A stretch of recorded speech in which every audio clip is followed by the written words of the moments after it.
Баршаңызға сәлем, каналыма қош келдіңіз. Бүгін сіздермен өте дәмді, сочный, сулы болып шығатын мантының ерекше түйілу әдісімен бөлісетін боламын. Рецептіні соңына дейін қарап, каналыма тіркеліп қойды ұмытпаңыз. Біз ең алдымен мантының қамырын жасап алатын боламыз. Суға тұзымызды қосып жақсылап араластырып қоямыз. Содан соң ұнымыздың ортасын ашып, сұйық майымызды құйып, жаңағы тұз салынған суымызды аз-аздан қоса отырып, қамыр илейтін боламыз. Бізде қаттылау сондай қамыр шығады. Жақсылап барлығын араластырамыз. Мен ең алдымен осылай қасықпен араластырдым. Содан соң қолыммен жақсылап қамырдың иін қандырып илейтін боламын. Қамырды жақсылап илеп алып 15-20 минутқа тынықтырып қоямыз. Сол арада қамырдан 2-3 қайтара міндетті түрде қайта арасына 5-10 минуттан салып, қамырды 2-3 қайтара жақсылап илеп алыңыздар міндетті түрде. Және де салмасын дайындаймыз. Салмасына мен тартылған ет және де картоп салдым. Содан соң пиязды көп етіп қостым. Себебі мантының сулы, сочный болуы осы пиязды көп салсаңыздар, мантыларыңыз сіздердің сочный болып шығатын болады. Мысалы, менде мына жерде 800 грамм фарш және де 1,5 килодай пияз қостым. Яғни пиязын көп қостым. Содан соң менде өте керемет сочный манты шықты. Содан соң сұйық май құйдым, кішкене дәміне қарай тұз салдым, қара бұрыш салдым және де кептірілген укроптан салдым. Енді дәмдеуіштерді қалауыңызша саласыздар, жақсылап араластырып қоямыз. Салмасы осымен дайын. Тағы да айтайын, мантының сочный болуы, пиязды көп салсаңыздар, мантыларыңыз өте керемет болады. Ал енді қамырын жасаймыз. Мен жаңағы қамырды теңдей етіп 2 бөлікке бөліп алдым. Сол арада мен қамырымды 2-3 қайтара жақсылап иін қандырып илеп алдым. Ие қанған қамыр өте керемет жайылады және де жылтыр, әдемі болып шығады. Сондықтан қамырды жақсылап иін қандырып алыңыздар.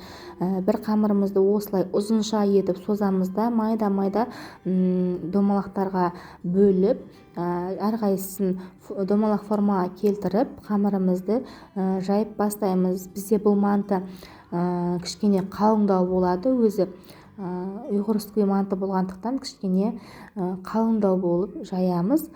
Және де ортасына салмасын толтырып салсаңыздар, мантыларыңыз өте керемет болып шығады. Енді түйілу әдісін қараңыздар. Шетін осылай қайтарамыз да, дәл видеодағыдай екі шетінен кезекпен кезек алып келе отырып түйеміз. Қыздар, ешқандай да қиындығы жоқ. Жақсылап қарап алсаңыздар, басында қиын көрінгенімен, содан соң қолдарыңыз үйренген соң барлығы да оп-оңай болады. Осылай түйіп келеміз да, аяқ жанына келгенде келесі қарама-қарсы бетінен түйіп шығамыз. Қыздар, сіздерге анық болу үшін өте көп көрсеттім. Жақсылап қарап алыңыздар. Қолдарыңыз үйренгеннен соң барлығы да оп-оңай болады. Баста қиын көрінгенімен, бірақ та бір қолдарыңыз үйреніп алса, өте әдемі, өте ерекше манты болады. Қонақтық дастарханға, қонақ шақырғанда осындай ерекше манты жасасаңыздар да, қонақтарыңыз таң қалып, сүйсініп жейтін болады. Және де бұл мантының дәмі ерекше дәмді болады екен. Қыздар, біздің отбасымыз таласып жеп қойды. Видеода бәрі анық көрсетілген, асықпай, сондықтан дұрыстап қарап алыңыздар.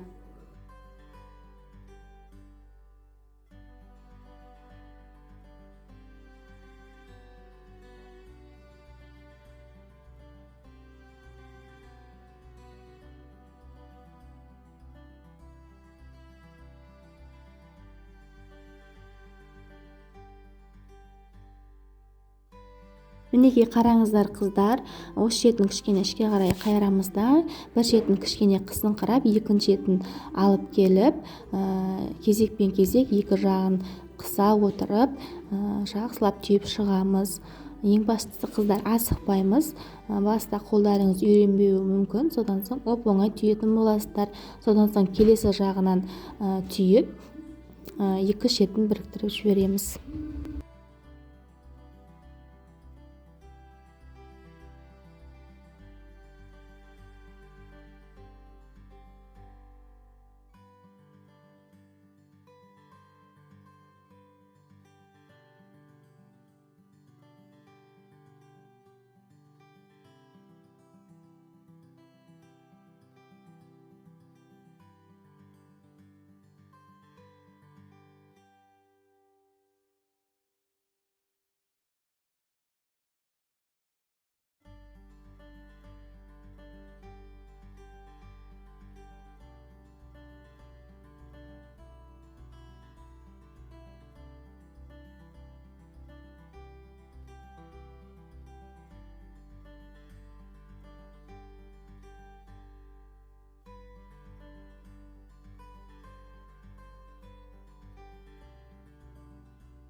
Мантыларымызды алдын ала майлап қойған мантоваркалардың листіне жақсылап қойып орналастырып, міндетті түрде мантымызды қатты қайнап тұрған суға қойып 45-50 минут шамасында пісіріп аламыз қыздар. Осымен біздің өте дәмді ерекше мантыларымыз дайын. Біздің отбасымызға өте қатты ұнады достар. Сондықтан міндетті түрде жасап көріңіздер. Ерекше дәмді, ерекше сочный болып шығады. Ас болсын, рецепт ұнаса каналыма тіркеліп қойды ұмытпаңыздар. Сіздермен бірге болған Анаргүл.